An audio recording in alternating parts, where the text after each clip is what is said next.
¿Cómo están, amigos? Muy buenos días. Estamos empezando en el ombligo de la semana, otro programa más de aquí y allá. Buen día, José, ¿cómo estás?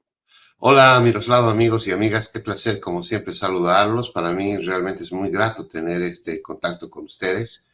Y desde los Estados Unidos les mandamos como siempre un saludo a toda la gente que nos sigue en esto que le hemos llamado aquí y allá. Vamos las diferencias. Por ejemplo, acá en Bolivia, yo estoy en Cochabamba, hemos amanecido hace una media hora más o menos a 6 grados centígrados. Sé que en La Paz han llegado a los 0 grados centígrados y en Santa Cruz, Wow. que es el oriente boliviano donde hace calor, estaban en 16 grados centígrados. O sea, el invierno está entrando, lo que significa esa bomba invernal que han anunciado del CENAMI, que es el Servicio de Meteorología. Han asegurado que este miércoles iniciaba un frío que incluso iba a llegar bajo cero al lado sur de nuestro país. ¿Cómo está el clima por allá? Bueno, aquí en los Estados Unidos el clima varía mucho. En la costa este, donde estamos, en el área metropolitana de Washington, hemos tenido un día un poco lluvioso en la víspera y también hoy se prevé que van a tener algunos chubascos en el área metropolitana de Washington. Estamos saliendo nosotros de la primavera, estamos ya en los albores del verano, la temperatura cada vez es más agradable y bueno, pues la gente ya también se está prestando a esta dinámica habitual porque representa en los Estados Unidos el verano todo un comercio, eventos públicos, muchas actividades para nuestra comunidad yugoslava. Era mi previa disculpa si me veían muy abrigada. A veces hay que abrigarse un poco porque sí, de verdad estoy empezando a sentir un poquito más de frío.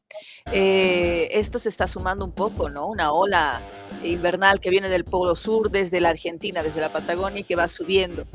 Supuestamente va a llegar hasta más o menos la mitad de Bolivia, parte de Brasil, parte de Perú, va a cubrir Argentina, Chile. Entonces sí, la gente ya se está preparando para estos temas. Pero bueno, el calor de hogar nunca falta. Y el calor que emitimos también de acá, desde el programa para todos aquellos que quieren comenzar una buena jornada con nosotros. Bienvenidos. Sí, bienvenidos, bienvenidas una vez más. Y bueno, arrancamos nosotros desde los Estados Unidos con una información no muy grata. En la víspera, la administración de Donald Trump ha oficializado suspender momentáneamente las entrevistas para visas de estudiantes.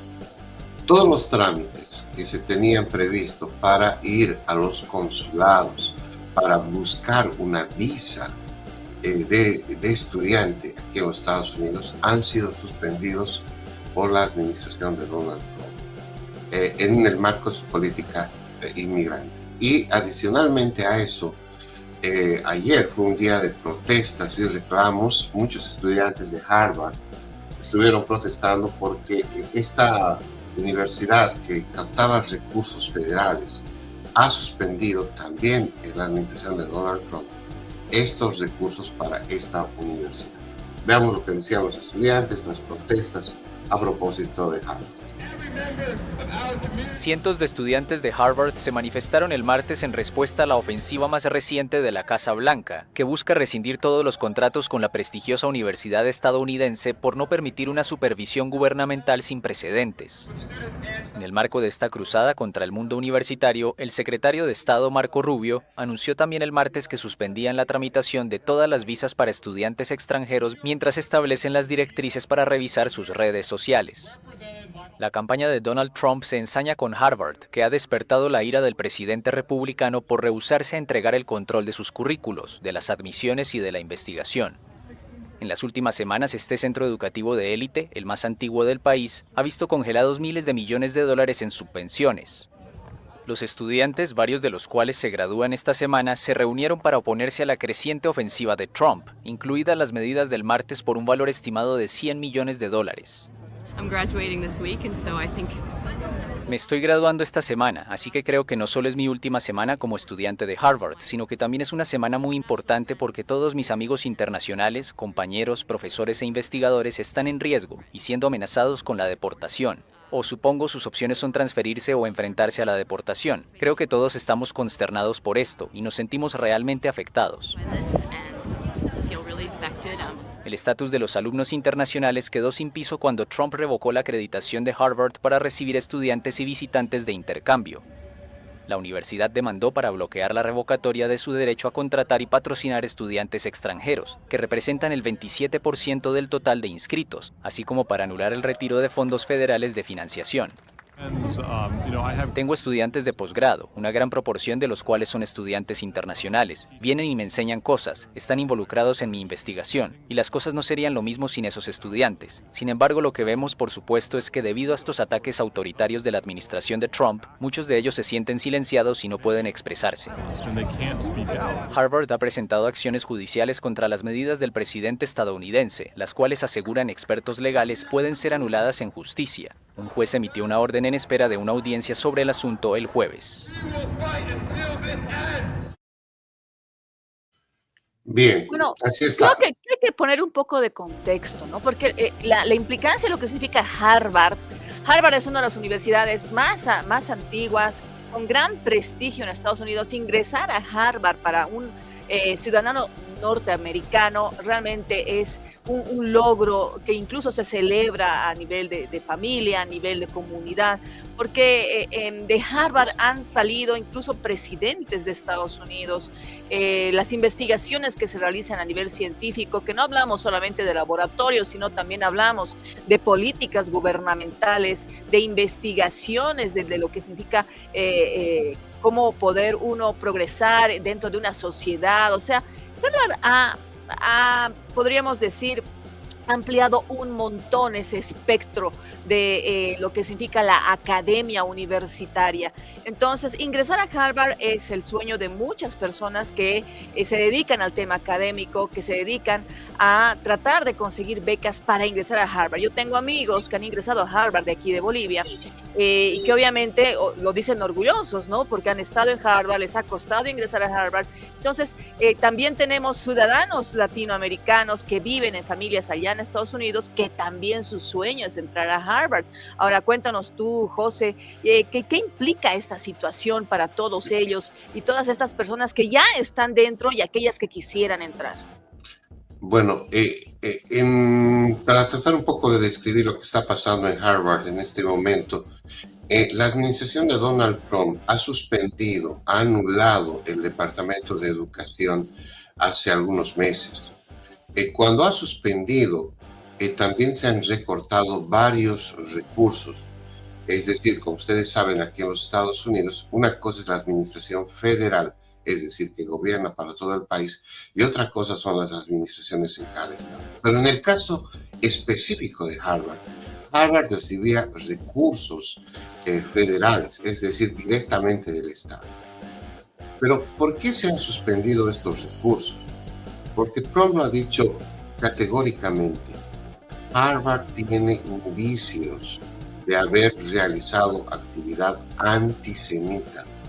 Es decir, el presidente de los Estados Unidos ha puesto en evidencia de que lo que se está haciendo en Harvard no es justamente alentar la igualdad, al contrario, ha develado, según su visión, de que Harvard no estaría cumpliendo con ese su compromiso de ser más universal como universidad. Ahora bien, esos recursos, que realmente son millonarios que recibía la universidad, ahora también la administración de Trump dice que los va a destinar a programas locales. Ese dinero no se va a revertir solamente, sino se lo va a destinar específicamente a programas locales en los diferentes estados. Entonces, el apoyo federal va a continuar, pero ya no a través de esta universidad que es privada, ya no a través de esta universidad, sino a través de otros programas. Pero como tú bien lo dices, Miroslava, el impacto en la comunidad internacional es claro. Harvard es toda una institución acá en los Estados Unidos y el hecho de que no perciba los recursos que habitualmente tenía de fondos federales, pues afectará mucho en los programas y por supuesto a los estudiantes. Sácame de dudas, ¿está pidiendo una lista de los estudiantes extranjeros? Bueno, aquí uno cuando aplica, aquí todo en los Estados Unidos es aplicar, ¿no? O sea, uno tiene que aplicar, uno automáticamente ya uno sabe tu condición, cuándo has migrado, cómo has migrado, qué tienes, cuánto de impuesto pagas. Aquí todo es, en los Estados Unidos prácticamente todo es transparente en ese aspecto. las listas de estudiantes extranjeros, por supuesto que ya las tenía la administración Trump, claro que sí, claro que sí. Pero Simplemente lo sí que ahora dice está que haciendo está es, solicitando. bueno, lo que está haciendo es cortarle los fondos. Y cuando no va a tener los fondos, Harvard, ¿qué va a hacer? Pues no va a poder contratar más profesores, no va a poder tener más estudiantes, sobre todo aquellos que se acogen, porque como tú lo has dicho, no es barato estudiar en Harvard. No. Es una de las universidades más top en los Estados Unidos, es una de las más caras, y obviamente eso implica de que mucha gente no puede tener esos recursos para estudiar ahí. Entonces se pone bajo programas de ayuda, bajo financiamiento, y así puede lograr estudiar en esa universidad. Es muy poca la gente privilegiada que puede pagar tanto por una carrera universitaria en Harvard, Miroslava. Bueno, y para poder también ampliar un poco el contexto, cuando hablamos de antisemitas, hablamos de la comunidad judía. La comunidad judía en Estados Unidos es grande, es una comunidad que incluso se ha enraizado muchísimo en los sectores empresariales, industriales, políticos. Es una comunidad que tiene mucho, podríamos decir, tiene poder dentro de Estados Unidos, del movimiento dentro de Estados Unidos. Y obviamente cuando hablamos de antisemitas, estamos hablando de procesos. Entiendo que en esta gestión incluso habían dos procesos eso lo escrito dentro de la comunidad judía, porque ellos son muy unidos, que hablaban de acciones, actitudes contra estudiantes judíos. Entonces, esta situación es lo que estaba hablando Donald Trump, de que no iban a permitirse dentro de una universidad como la que es Harvard. Hablamos de una situación que tiene es una secuela y es una actitud que se está tomando por decisiones de muchas otras personas más por detrás, no solamente es Donald Trump. Sí, sí, sí, involucra muchas cosas. La administración de Donald Trump ha sido muy claro, ha estado justamente visibilizando este tipo de focos contra, es decir, Donald Trump, dentro de su política como administración, no tolera el tema de la injerencia, no tolera voces disonantes y más aún voces que según la administración Trump afectaría a la Gran Unión Americana. En este caso, algunas muestras de solidaridad, entre comillas, para gente extremista en Palestina o para gente en contra de comunidades, como tú bien lo dices, grandes como es la comunidad judía aquí en los Estados Unidos, obviamente, pues genera esta protección que quiere hacer Trump. Y obviamente se ve en Harvard, es un ejemplo claro. No es como una universidad, por ejemplo, en Latinoamérica, ¿no? Donde una agarra y dice, no, yo no estoy de acuerdo, bloqueemos bloqueemos el Prado, así, ¿no? Allá no. Allá tienen que pedir, solicitar permisos para hacer ese tipo de situaciones. Aparte de eso, cuando se está hablando de tomar una posición política internacional, como la que tú acabas de decir, las implicancias son estas. No es como aquí. Aquí sí existe un poquito más, podríamos decir, de espacios para poder hablar de estas cosas. Allá no. Allá tienen que enmarcarse dentro de la normativa, de las enmiendas y muy aparte de eso, del contexto en sí que tiene Estados Unidos de acoger a tantas nacionalidades y el delicado tema de poder hablar a favor o en contra de estas otras naciones. Bueno, solamente un detalle, ¿no? Hace unas semanas, a propósito de la guerra que todavía continúa en la franja de Gaza entre el pueblo palestino e Israel, se han visto varios movimientos en Nueva York. La Universidad de Columbia, por ejemplo, hizo protestas públicas, salieron a los parques, hubo protestas, y lo que ha pasado es que se ha identificado a los líderes que eran justamente de procedencia palestina, eran estudiantes que tenían visa de estudiantes, tenían incluso condición de residentes, y lo que ha hecho la administración Trump es directamente detenerlos, los ha procesado, los ha llevado a juzgados, y es más, han perdido su condición de ser inmigrantes legales en los Estados Unidos y prácticamente han sido pues, invitados a dejar el país, y en algunos casos, muchos de ellos ya han sido deportados de los Estados Unidos. Entonces, aquí es clara. La política de los Estados Unidos es muy nítida en ese aspecto, no permite ningún tipo de injerencia. Y obviamente cuando hay voces desde las universidades que van en contra de las políticas, obviamente pasa como está pasando ahora con Harvard. Así es, entonces Yo creo que esto todavía tiene mucha tela por cortar. ¿sí? Vamos a tener más reacciones porque son miles de estudiantes que estarían damnificados y que no saben en este momento qué van a hacer. Si volver a sus países, buscar algún tipo de apoyo, tratar de cambiarse de universidad. Y te repito, las universidades no son nada baratas aquí en los Estados Unidos. Para que tengas una idea, una carrera promedio en una universidad tranquilamente supera los $350,000.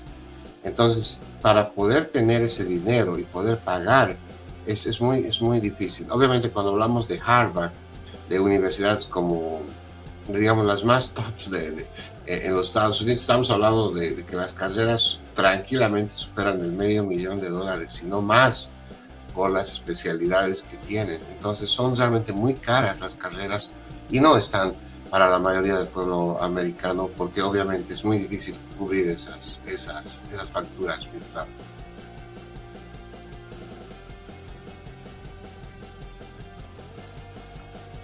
Bueno, sigamos. No, no, no te escucho, mi querida Miros.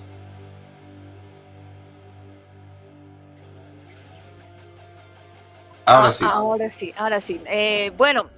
Bueno, tenemos el MIT, tenemos el UCLA, tenemos varias universidades, pero lo importante es eso, ¿no? Poder dar a conocer este tipo de información para que la comunidad tenga un claro entendimiento de qué está pasando, cuáles son las acciones que está tomando, las actitudes del actual gobierno y me imagino que también tomar las previsiones al respecto, ¿no? Bueno, y sigamos hablando de la gente muy allegada a la administración de Donald Trump. Elon Musk, el magnate de Tesla, ha dicho que va a tratar un poco de alejarse de la administración de Trump para dedicarle un poquito más de tiempo a sus negocios, porque las acciones de Tesla, de este gigante, estarían cayendo, según dice este informe. Las ventas de Tesla en la Unión Europea cayeron más del 50% en abril comparado con el mismo mes del año pasado, según datos publicados el martes por la Asociación de Fabricantes ASEA. Antes líder destacada de este sector, la marca estadounidense sufre la crisis de imagen de su fundador Elon Musk, su gama anticuada y la competencia feroz, especialmente de fabricantes chinos como BYD. Según el gabinete de consultoría Jato Dynamics, la compañía que hasta 2024 dominó las ventas de vehículos eléctricos, se ve ahora superada en esa categoría por otras 10 marcas como Volkswagen, BMW, Renault o BYD. En el primer trimestre de 2025, Tesla reconoció una contracción del 71% del beneficio y un descenso del 13% de sus ventas a nivel mundial, con una caída especialmente marcada en la Unión Europea. El bloque comunitario ha sido blanco de ataques por parte de Musk y de la administración estadounidense de Donald Trump, en la que ejerce de asesor para recortar el gasto federal. Después de publicar los resultados trimestrales, el hombre más rico del mundo anunció que reduciría significativamente las horas que dedica el gobierno estadounidense. En contraste con la tendencia de Tesla, el mercado de vehículos eléctricos creció un 26% interanual en la Unión Europea. Bien, ¿qué te parece, Miroslava? ¿Qué opinas? No, no te escucho, Miroslava, tu micrófono. Hasta donde tenía entendido y bueno, como vi conferencias de prensa en la sala oval, Elon Musk acompañaba a Donald Trump, ¿no? Que como asesor estaba en primera fila, dando una muestra de apoyo con su presencia, porque estamos hablando de un hombre que es multimillonario, que tiene muchas empresas en diferentes países del globo terráqueo, que no solamente domina la Tierra en sí, sino también el espacio, porque tiene satélites que andan dando vueltas por diferentes países supuestamente para poder ayudar, apoyar en investigaciones, en dar coberturas en lugares donde no está ingresando la cobertura de señal, por ejemplo, para hacer llamadas telefónicas. O sea, son un montón de cosas que hace Elon Musk. Sin embargo, ahora esta decisión que está tomando me parece interesante porque implica que sí hay ciertas, podríamos decir, ciertas pequeñas grietas, ¿no? En las acciones que ya está empezando a asumir en los primeros meses de gestión de Donald Trump, que me imagino van dentro de lo que ha significado la propuesta que él hizo durante la campaña electoral de cambios que requería Estados Unidos y cambios que obviamente votaron los norteamericanos precisamente para poder hablar de un Estados Unidos ya tratando de no ingresar a una escalada que estábamos hablando de una crisis financiera, ¿no? Una crisis financiera que está haciendo efecto en todo el mundo. Y obviamente Estados Unidos está intentando de alguna forma embregar para salir de este contexto que está asumiendo otros países. Sí, Elon Musk es uno de los hombres claves en la administración de Trump, no solamente porque ha invertido mucho en su campaña, sino porque es uno de los asesores, se podría decir, de cabecera del presidente.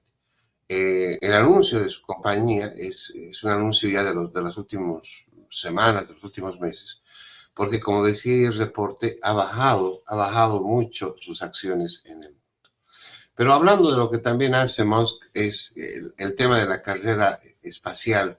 En la víspera hubo un accidente de un cohete que están probándolo justamente en esta carrera por el espacio. Veamos lo que decía el informe a propósito de este accidente que ha pasado y la carrera por el espacio. El prototipo Starship de SpaceX explotó sobre el Océano Índico el martes, culminando otro accidentado vuelo de prueba del cohete, pieza clave del sueño de Elon Musk de colonizar Marte. El vehículo de lanzamiento más grande y potente jamás construido despegó desde las instalaciones Starbase de la compañía, cerca de un pueblo del sur de Texas que a principios de mes votó para convertirse en la ciudad de Starbase. Allí, decenas de espectadores ubicados en el lado del paso marítimo Brazo Santiago opuesto a la base sintieron el estruendo y remesón que provoca la nave al despegar. Después de que las dos últimas salidas terminaron con la etapa superior de la nave desintegrándose en cascadas de fuego sobre el Caribe, en esta novena operación del cohete volvieron a aparecer los problemas. El cohete lanzador Super Heavy, conocido como la primera etapa de la nave que impulsa a la etapa superior, explotó en lugar de ejecutar su amerizaje previsto en el Golfo de México. La nave espacial de la etapa superior no abrió sus puertas para desplegar una carga útil de simuladores del satélite Starlink. Aunque la nave voló más lejos que en sus dos intentos anteriores, presentó fugas y comenzó a girar sin control mientras se deslizaba por el espacio. Los equipos de la misión purgaron combustible para reducir la fuerza de la explosión prevista, y las cámaras a bordo dejaron de funcionar aproximadamente a los 45 minutos de lo que debía ser un vuelo de 66 minutos, quedándose corto de su zona de amerizaje objetivo frente a la costa oeste de Australia. Ante este nuevo contratiempo, Musk prometió acelerar el ritmo para los próximos vuelos. SpaceX apuesta que su filosofía de fallar rápido, aprender rápido, que le ayudó a dominar los vuelos espaciales comerciales, dará sus frutos. La Administración Federal de Aviación aprobó a inicios de mayo el aumento de los lanzamientos anuales del Starship de 5 a 25 desde su base en Texas, pese a las objeciones de los grupos ambientalistas.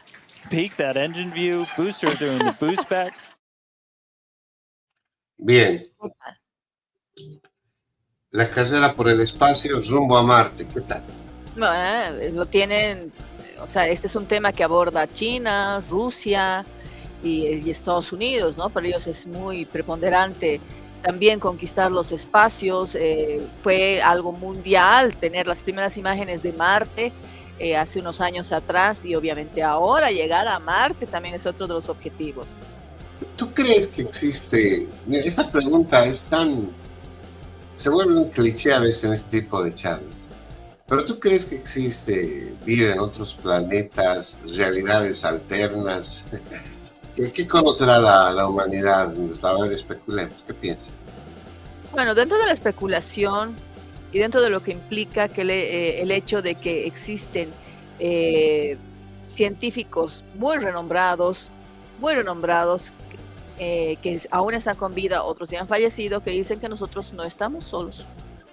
Sería muy iluso pensar que nosotros somos los únicos habitantes dentro de millones y millones y millones y millones de años de distancia con otros planetas, con otras galaxias. Entonces, no está tan jalado de los cabellos, pero sí es cierto que la especulación cunde cuando no hay mucha información. Entonces el humano intenta, ¿no?, investigar, intenta llegar más allá. Hay gente que dice que incluso las primeras imágenes de un hombre pisando la luna, un 20 de julio de 1969, si no me equivoco, eran imágenes trucadas, eran imágenes falsas, que nunca llegamos a la luna. Bueno, hay todo tipo de voces al respecto. Lo cierto es que sí, o sea, nuestro deseo y anhelo de poder llegar a otros espacios, a otros lugares, está ahí. En las investigaciones, la forma de llegar con telescopios potentes a poder visualizar otros planetas, da a entender de que sí, que habrían espacios en los cuales había agua, había espacios en los cuales hay sombras, hay figuras que no tienen una explicación. Y bueno, el humano siempre ha sido curioso, entonces estamos en ese tema de poder encontrar esos espacios, tomando en cuenta que nuestro planeta no está siendo bien cuidado. Hay una irresponsabilidad e inconsciencia por parte de nosotros como humanidad cuando hablamos de incendios forestales, de devastación de bosques, del hecho de que hay especies animales que están desapareciendo, los maremotos, los sismos, todos estos asuntos, estos temas nos llevan a pensar que realmente el humano tiene que empezar a visualizar otros horizontes. Teníamos creo que a inicios de pandemia, a un millonario, no me acuerdo cuál es el nombre, que incluso invitó a celebridades para poder visitar el espacio. Fueron como unos viajes tipo turismo para ver desde el espacio el planeta Tierra y luego retornar. Entonces, este tipo de viajes turísticos que se estaba iniciando en esa temporada es parte de lo que implica que nosotros como humanos deseamos realmente conocer un poco más allá. ¿Habrá algo más allá? Yo también creo, como los científicos, que no estamos solos. Eso es cierto. Pero, ¿qué tan listos estamos para afrontar algo así, tomando en cuenta que lo que tenemos no lo cuidamos de la manera adecuada?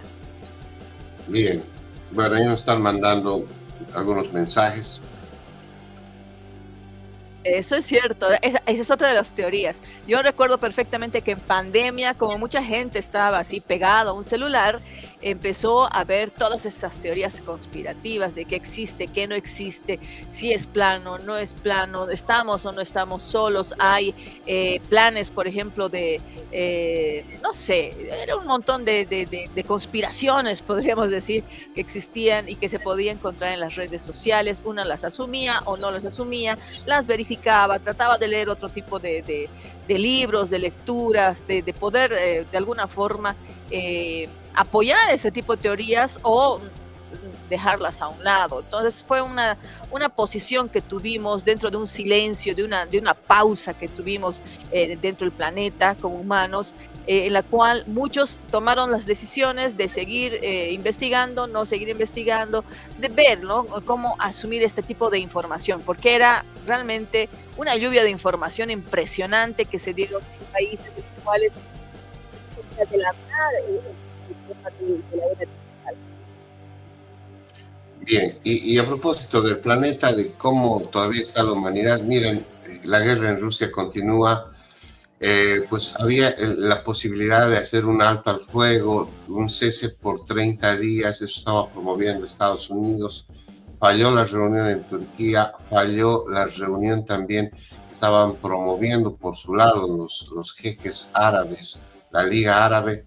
Bueno, Rusia está así en este momento, en la víspera, continúan los combates y bueno, la paz no se mira a corto plazo. Moscú acusó el martes a Kiev de intensificar los bombardeos con el objetivo de perturbar las conversaciones de paz. Afirmó además que los masivos bombardeos lanzados contra Ucrania fueron en respuesta a los más de 1.465 drones lanzados por ese país hacia Rusia desde el 20 de mayo, que hirieron a civiles rusos, incluidos mujeres y niños. Pese a las críticas en su contra, incluso de parte del presidente estadounidense Donald Trump, el Kremlin afirmó el martes que el intercambio de prisioneros no se afectaría e informó que difundirá un memorándum con sus condiciones para un acuerdo de paz tras el canje. Sin embargo, Trump lanzó el martes una nueva crítica contra su homólogo ruso por el estancamiento de los esfuerzos para poner fin a la guerra en Ucrania. Lo que Vladimir Putin no comprende es que, si no fuera por mí, ya habrían ocurrido muchas cosas realmente malas a Rusia, y quiero decir muy malas. Está jugando con fuego, declaró Trump en su red Truth Social. Desde Turquía, un lugar que Moscú no descarta para una segunda ronda de negociaciones, el ministro de Relaciones Exteriores de Rusia, Sergei Lavrov, se refirió el martes a los comentarios de Trump en que tachó de loco al mandatario Vladimir Putin. И, конечно, его как человека, который не любит. Por supuesto, como una persona que no gusta de los obstáculos que se interponen en el camino para alcanzar objetivos nobles, expresa ciertas opiniones mediante cierta retórica. Lo principal aquí no es centrarse en la retórica, sino asegurar que Europa deje de sabotear el movimiento hacia la paz. Европа прекратила саботировать движение к миру. Rusia rechaza el llamado de Ucrania y sus aliados occidentales para un alto el fuego incondicional y total, y exige que Kiev renuncie a sus pretensiones de entrar en la OTAN y ceda el territorio controlado por Moscú. La intensificación de la ofensiva rusa se produce luego que ambas partes acordaran el mayor intercambio de prisioneros desde que comenzó el conflicto, un canje que benefició a 1.000 personas de cada bando. Bien, ahí teníamos el reporte justamente desde Moscú. ¿Cómo se vive en este momento, estas horas allá? Lamentablemente no vemos la posibilidad de paz y eso está preocupando demasiado a los socios mismos de Ucrania, que involucra a toda la Unión Europea prácticamente y también países como Estados Unidos, que está buscando apoyar justamente este cese de hostilidades, esta guerra que se produce. Bueno, pero volvamos a Latinoamérica y qué ha pasado en las últimas horas a propósito del juicio por la muerte de Diego Maradona. Ha comenzado este proceso y la gente está preguntándose qué pasó realmente con Diego Maradona, si Maradona hubo negligencia médica, no hubo negligencia médica. Veamos el reporte que llega desde Argentina. El futuro del juicio que investiga las circunstancias de la muerte de Diego Maradona se decidirá el jueves, en una audiencia en la que se dará a conocer si se anula el proceso o si sigue con un nuevo juez. Antes, la jueza Julieta McIntosh, que llevaba el juicio, fue recusada por unanimidad por participar en un documental aficionado sobre el caso, y ella decidió apartarse del juicio. El documental fue además grabado parcialmente en el Tribunal de San Isidro, a 30 kilómetros al norte de Buenos Aires, donde tiene lugar el proceso. Yo, si hubiese sido juzgado en un cliente mío en los últimos 2 años por la doctora McIntosh, hoy pido la nulidad, porque ¿quién me garantiza a mí que esas sentencias no formaban parte del documental? El pedido de recusación había sido hecho por una de las defensas la semana pasada y acompañado en la audiencia del martes por todas las partes. Dadas las circunstancias que de la regresión segura y la nulidad de la prueba que se produjo durante la audiencia, es lógico que los jueces no puedan continuar, porque bueno, sería una situación realmente de ilegalidad. La Fiscalía pidió reiniciar el juicio y obtuvo el respaldo de todas las partes, con excepción de 2 de las 7 defensas que propusieron continuar el proceso con la designación de un nuevo juez para completar el tribunal actual. El proceso, que ahora podría tener que repetirse, juzga las posibles responsabilidades de 7 miembros del equipo médico de Maradona por su muerte el 25 de noviembre de 2020. Desde el 11 de marzo se realizaron 20 audiencias, declararon más de 40 testigos, se presentaron pruebas y testificaron las 3 hijas de Maradona. 7 profesionales de la salud están acusados de homicidio con dolo eventual por la muerte de Maradona a sus 60 años por un edema pulmonar, mientras estaba en una internación domiciliaria recuperándose de una cirugía neurológica. La pena en caso de ser hallados culpables va de 8 a 25 años de prisión. Una octava acusada será juzgada por separado. Bien, así ha comenzado el juicio que busca esclarecer qué ha pasado con la muerte de Diego Armando Maradona, del astro del fútbol mundial. Y bueno, preocupa mucho a la familia, preocupa a los hinchas, lo que vaya a pasar. En este momento están en una fase de declaraciones y seguramente tendremos mucho que informar desde Argentina a propósito de lo que está pasando. Bueno, hemos tenido un pequeño corte con Miroslava, estamos estableciendo la señal, pero entre tanto contarles lo que está pasando también en el planeta.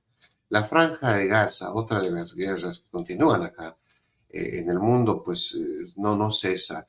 Y lo reiteramos una vez más, el principal afectado es la población civil, es la gente que sufre lastimosamente este tipo de embates. Estamos con Miroslava de vuelta.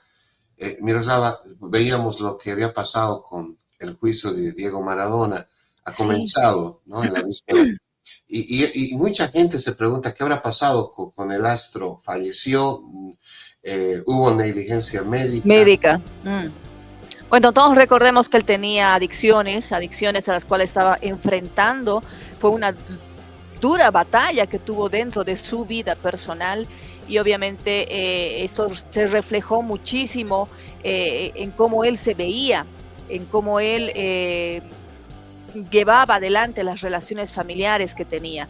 Es muy importante, ¿no?, el tema de tener la plena seguridad de que él haya fallecido por causas naturales y no por negligencia médica, y esa es una duda que tiene la familia durante muchos años. La investigación inició y obviamente esto está avanzando, ¿no? Recordemos que no es la única celebridad, el único personaje que la familia duda de la forma en que falleció. Michael Jackson también es otra de las personas que también se dio una investigación respecto al tipo de medicación y cómo se le estaba otorgando, a cómo se daba un tratamiento incluso psicológico, porque todo tiene que ver en realidad en cómo tú tratas a un paciente. Ya es un tema psicológico cuando el paciente se encuentra en estado de vulnerabilidad.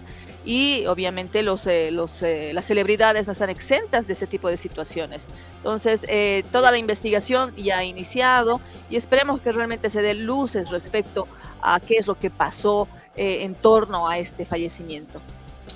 Bien, así hemos estado viendo lo de Diego Maradona, veamos también la nota. ¿Qué te parece si hablamos de nuestra querida Bolivia? ¿Cómo está Bolivia? Y lo dice, ¿no? ¿Qué te parece? Sí, vamos, porque como estamos en una etapa electoral, estamos en un ambiente ya, podríamos decir, polarizado dentro de nuestro país, porque tenemos antes que teníamos un solo partido del oficialismo y varios de oposición que no se entendían entre ellos. Ahora tenemos varios de la oposición, como siempre, y varios del oficialismo. Y esto está obligando realmente a tener unos cuadros pintorescos, unos cuadros que llevan al análisis profundo y otros cuadros que también nos hace pensar como ciudadanos qué estamos haciendo para tener semejantes representantes pululando dentro del campo político y queriendo entrar a ser parte de gobierno. Es un tema que tenemos hace muchas décadas dentro de las conversaciones y los diálogos, pero esta vez se amplifica con las redes sociales. Sí, vamos a ver la nota justamente del Tribunal Supremo Electoral, ¿te parece, Miroslava? Sí, el día de ayer, claro, como hablábamos el día de ayer, los procesos judiciales, uno que aseguraba que Pambol podía recuperar sin ningún problema lo que significaba ser un partido político dentro de la carrera electoral, y el otro que lo perdía, que era el MTS. Entonces, ayer, precisamente para salvar esas dudas, fueron los de un partido político con sus listas diciendo, bueno, ya estamos habilitados y necesitamos que ingresen nuestras listas. Sale el del Tribunal Supremo Electoral para disipar esas dudas. Aquí lo tenemos.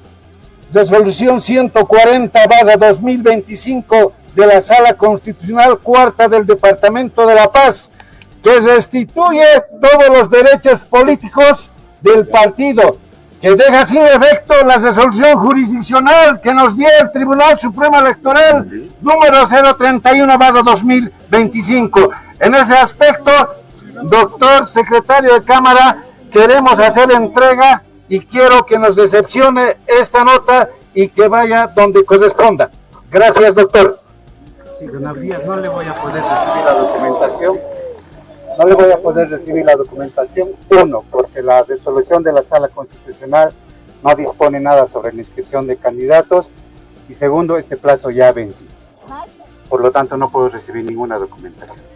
Con todo respeto, ¿dónde dice que ustedes no pueden recibir alguna documentación? Ustedes tienen la obligación de recibir y de evaluar en la plena sala. No puede usted directamente rechazar en ventanilla. Demuéstrenlo usted, señor. Responda al pueblo, por favor. Queremos, doctor. Ya he dado las razones. Doctor, lo único que le puedo pedir, por favor, a ver, lo que decía el compañero, cualquier institución recepciona, y si usted no está de acuerdo a la norma, usted nos puede responder por escrito y decir que no corresponde. No le puedo recibir. Pero es una instrucción política de que ustedes no pueden recibir. Esa es, ¿qué institución, dígame? Como secretario de Cámara. Bueno, como ven, compañeros, no quieren hacer la cualquier servidor público. Señor servidor público, usted está en la obligación de recibir cualquier nota, cualquier recepción. Ahora, demuéstrame usted, pues, con su nota del Tribunal Supremo Electoral, demuéstrame. Demuestra al pueblo, demuestra ante las cámaras, demuestra ante el pueblo boliviano, ¿dónde dice que usted no puede recibir? ¿Dónde dice? Pues no, pues que demuéstrame con documento. Demuéstrame, muestra al pueblo, demuestra al pueblo, de frente al pueblo. Dígame usted, pues, ¿dónde está? Demuestra, pues. Sí, sí, pero si Francisco está escuchando. Hasta que nos Francisco está escuchando. Bueno, Agradecemos un momento, hago una pausa, agradecemos a Brújula Digital que lo lleva adelante nuestro colega Raúl Peñaranda. Él ha creado esta empresa digital de periodismo y bueno, tiene este tipo de material, por eso está el sello, entonces agradecemos mucho a la gente de Raúl Peñaranda. Y bueno, esta situación has visto pintoresca, ¿no? Habían fechas delimitadas para poder ingresar tu lista de candidatos, no llegaron a fecha con todo habilitado, o sea, había este proceso judicial y todo lo demás, y obviamente fuera de fechas es pues complicado recibir listas. Ahorita están en depuración y el 6 de junio se conocerá quién está y quién no está habilitado. No significaba que hasta el 6 de junio tienen todavía para presentar listas. claro, claro. Bueno, y hablando de la coyuntura de nuestra amada Bolivia, así está el portal del periódico Los Tiempos en Cochabamba. Ahí tenemos en justamente la declaración del vocal del Tribunal Supremo Electoral, Miroslava. Sí, precisamente como hablaban hace un momento, los que estaban queriendo ingresar como partido político no pudieron como partido político. O sea, una cosa es partido político y después metes tu lista de candidatos. Ellos no pudieron ingresar como tal y obviamente se trata de PANBOL. PANBOL ya estaba habilitado, pero a destiempo. Y PANBOL estaba haciendo el paraguas para que pueda ser candidato Evo Morales ahí. Entonces, no sabemos qué movidas hay exactamente en toda esta situación, pero lo cierto, y como se dice en el cacho, lo que se ve se anota, es un juego que es muy popular aquí con dados. Se ha cerrado el ciclo de registro de candidaturas y PANBOL no podrá inscribir a Evo Morales y Evo Morales queda fuera de esta contienda electoral. Bien, bueno, realmente apasionante. Sigamos viendo un poquito los periódicos de Bolivia. Estamos con el Deber de Santa Cruz, y cuál es uno de los periódicos más vistos. Este es el portal digital de Miroslava. Y habla de otro tema, habla del tema del litio. Entonces tuvimos la semana pasada, si no me equivoco, una entrevista importante con un personaje. Sí, un señor muy dedicado a la investigación sobre el litio. ¿Qué está pasando con el litio, Miroslava, en Bolivia? ¿Qué ha avanzado? ¿Qué pasó? Bueno, este juzgado ha ordenado parar el tratamiento de contratos de litio en el legislativo porque habían observaciones en temas de si estaban o no tratando correctamente. Bueno, tiene que haber una ficha ambiental, tiene que haber procesos, tiene que haber contacto con los comunarios cerca para poder consensuar que se puedan iniciar trabajos. Aparentemente no lo hicieron, entonces los juzgados han ordenado parar el tratamiento de estos contratos hasta que pueda esto avanzar, porque obviamente hay que cumplir con la normativa y estos detalles han llevado a que bueno, Potosí, que es uno de los principales departamentos o regiones interesados en que esto ya empiece a funcionar, empiece a reaccionar como vemos en la fotografía. Entonces, esperemos realmente. Nuestro amigo decía que el tema del litio era un tema que preocupaba, que era posible que estemos perdiendo el tren, y son este tipo de cosas que se van sumando y que obviamente nos hacen pensar que realmente estaríamos perdiendo el tren. Bueno, alguien diría, ¿para qué hacerlo fácil si lo puedes hacer difícil? ¿No es cierto? El tema es de que Bolivia todavía no licita, no pone en práctica el tema de la explotación del litio, mientras todavía se están discutiendo ¿qué es primero, el huevo o la gallina? No quiero ser burdo, pero lo que decía el técnico cuando lo entrevistábamos, el tren se nos está yendo. A este paso ya ni vamos a ver la estación. Bueno, eso está pasando con el tema del litio. Y estamos hablando que afecta a dos empresas que querían entrar, la rusa Uranium One Group y la china CBC, para la explotación de litio. O sea, no contaban con los estudios de impacto ambiental. Eso es lo que pasó, José. Y eso no puede realizarse sin un estudio de impacto ambiental. Sea litio, sea petróleo, sea lo que sea. Muy bien. Hay que respetar las lógicas del país. Nos veamos lo que dice también el Herbol. Yo quiero mucho a Herbol. Les mando, ojalá que nos esté viendo alguien de Herbol. Les mando saludos. Durante muchos años estuvimos con muchas relaciones con Herbol. Este es bueno, no sé si Herbol seguirá dependiendo de la Iglesia Católica, pero en mis épocas allá en Bolivia tenía un directorio muy bonito, un directorio muy la red Herbol. ¿No? Sí, la red Herbol. ¿Qué dice Herbol? Sí. Bueno, y el video que sigue tiene relación con esto. Paxi, que es el que es propietario de esta sigla, del MTS, que es Movimiento Tercer Sistema, iba a ser el paraguas. Ya no diremos taxi porque puede sonar ofensivo. El partido taxi, ¿no? Es el partido que iba a ser paraguas para Andrónico Rodríguez, en una especie de alianza. Entonces, como su ex esposa, en realidad tenían 3 procesos, pero uno de los más fuertes era el de su ex esposa, que decía que internamente no habían realizado, de acuerdo a su normativa interna, no habían cumplido con el directorio, y bueno, una serie de observaciones, y ella decía, no, o sea, el MTS no puede estar en esta elección presidencial. Entonces, esta disputa que tenían entre esposos dio estos malos resultados, que llegado el momento, Andrónico Rodríguez, joven, uno de los presidentes del Senado más jóvenes que se ha tenido en las últimas décadas, que viene de las bases de Evo Morales, que tiene sus bases en el trópico cochabambino, muchas expectativas, hay mucha expectativa de esta persona para el tema de que si será o no será presidente. Bueno, se dio con la nariz contra la puerta del Tribunal Electoral cuando intentó consolidar su candidatura presidencial, pese a los vientos en contra, porque su padrino, que era Evo Morales, realmente se encuentra muy molesto, ha pedido que vuelva otra vez al redil, y obviamente incluso Arce le dijo si quería sumarse a su socialismo. A pesar de ello, él en puertas con su candidata a vicepresidenta, que también está siendo muy observada como fue exministra, no lo logró.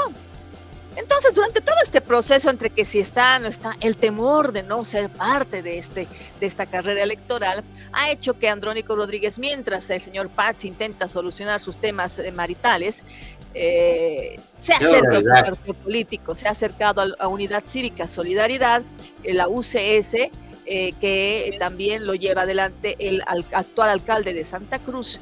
Y hay voces que dicen que dentro de las negociaciones el alcalde de Santa Cruz ha pedido a todos sus candidatos asambleístas que se bajen, que presenten su renuncia para dar espacio precisamente a Andrónico Rodríguez y que él pueda ser candidato presidencial, pero la UCS pondría el candidato vicepresidencial. Ahora, algunos me dicen, no, ya están negociando y que la UCS va a dar todo. Bueno, señores, yo les digo lo siguiente.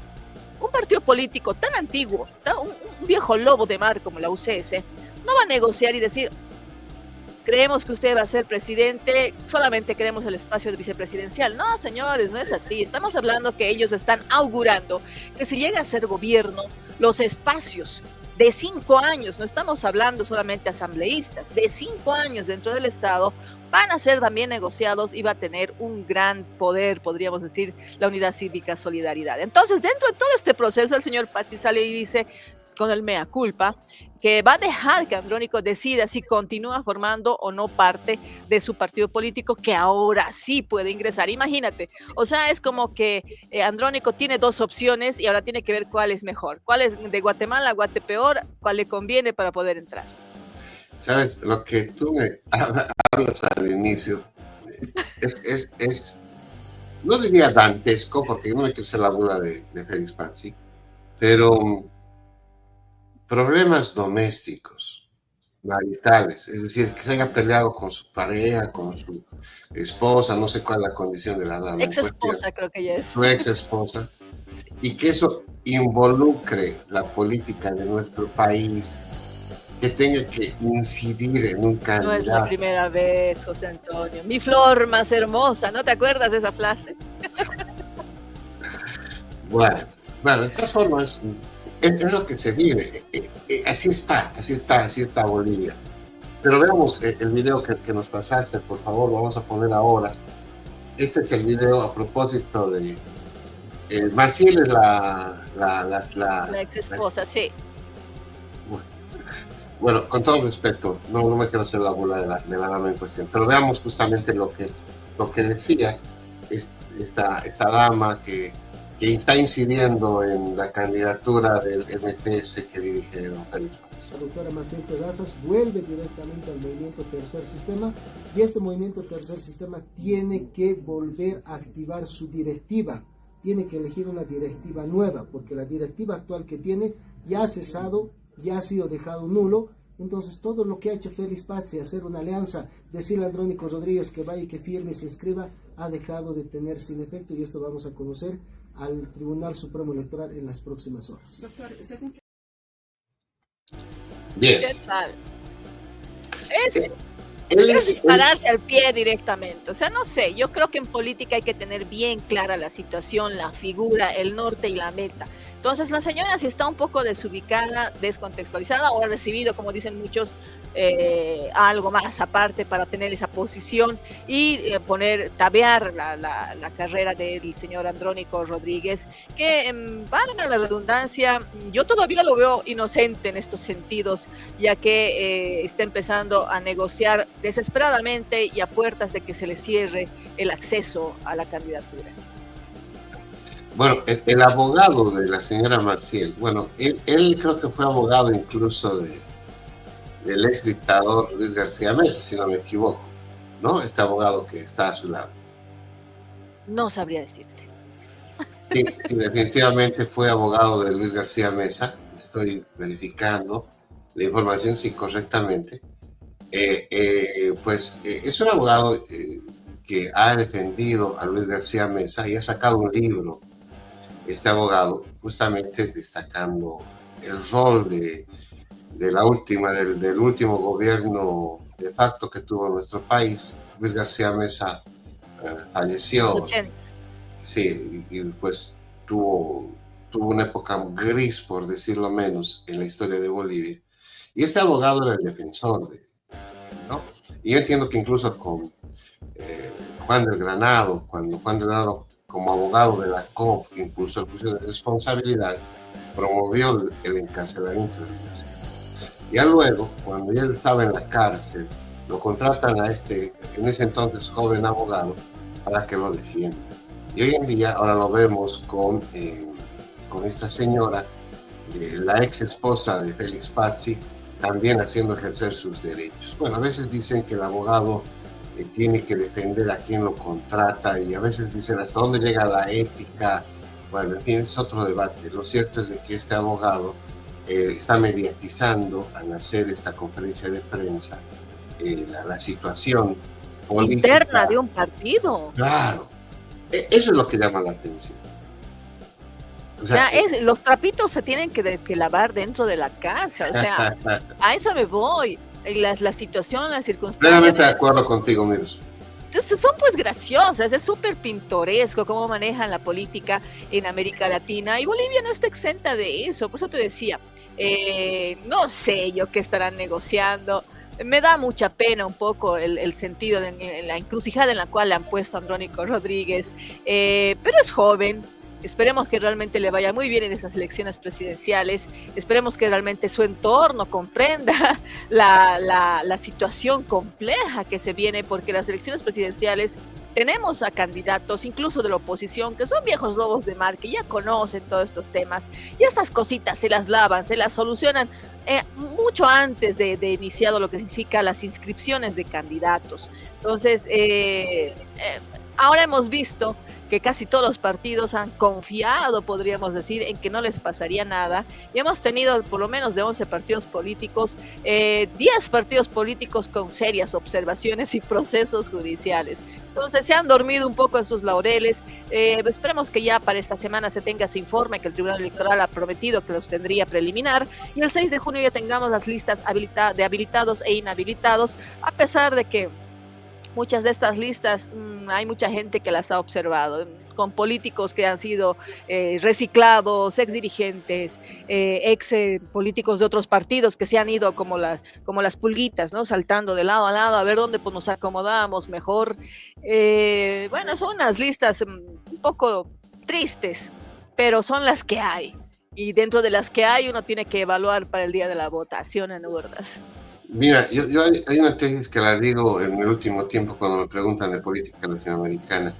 Y yo pienso que Latinoamérica en este momento está votando, está eligiendo al menos peor. Sí. O sea, no estamos votando en Latinoamérica por el mejor candidato. Estamos viendo quién es el menos peor. Y eso no le ayuda a Latinoamérica porque estamos viendo después de la pandemia la contracción mundial del planeta. Hay mucha expectativa de mejores días, porque cada vez está Latinoamérica más pobre. Basta ver lo que está pasando en Venezuela, en Argentina. Mira, donde tú hables, el país que tú elijas tiene similares problemas o más algunos. Lo de Bolivia, con el tema del dólar, con la caída de la moneda, la devaluación, lo ha vivido hace poco Argentina, ahora están buscando la forma de nivelarlo, lo están cuestionando a Milei porque está haciendo varias cosas de shock en este momento. Necesarias, bueno, Y a propósito del dólar, ¿cómo está el dólar hoy en Bolivia, Miroslava? ¿Cómo cerró ese bolsín paralelo ya en el país? Bueno, la del Banco Central, que se conoce, que es 6.96, y la del paralelo, que son un variante entre 17 a 18, ya no llega a 20 como la semana pasada, ¿no? Un poquito de que se ha frenado, ¿no? Un poco que se frenó. Sí, pero lo que no se ha frenado es la especulación. El día de ayer, por ejemplo, en el oriente boliviano, el gobierno ha realizado un operativo un poco duro, podríamos decir, al comerciante para poder verificar que no haya especulación de productos que estaban desapareciendo e incrementándose en sus precios. Esta situación se está empezando a reflejar con los municipios, las intendencias municipales en otras ciudades del país.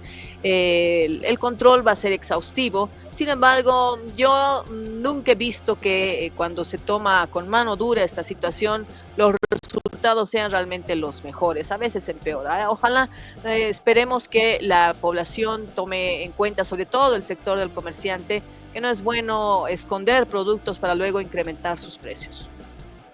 Sí, en este tipo de problemas generalmente surgen los pícaros que ocultan los alimentos, tratan de venderlos a mayor precio. Y esa especulación natural obviamente genera zozobra en la gente. Y también la población a veces no ayuda, ¿no? Pues yo sé, la necesidad es latente, pero el hecho mismo de ir, correr, buscar, hacer filas por alimentos, también incrementa la misma demanda. Bueno, es una pena lo que pasa, ojalá mejoremos, Miroslava. Yo creo que nos vamos despidiendo.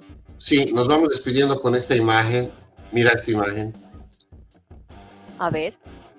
Mira esta imagen. ¡Oh! Pero eso tiene harto tocino, no, muchas gracias. Mira esta otra imagen. Yeah. Esta creo que es la más saludable.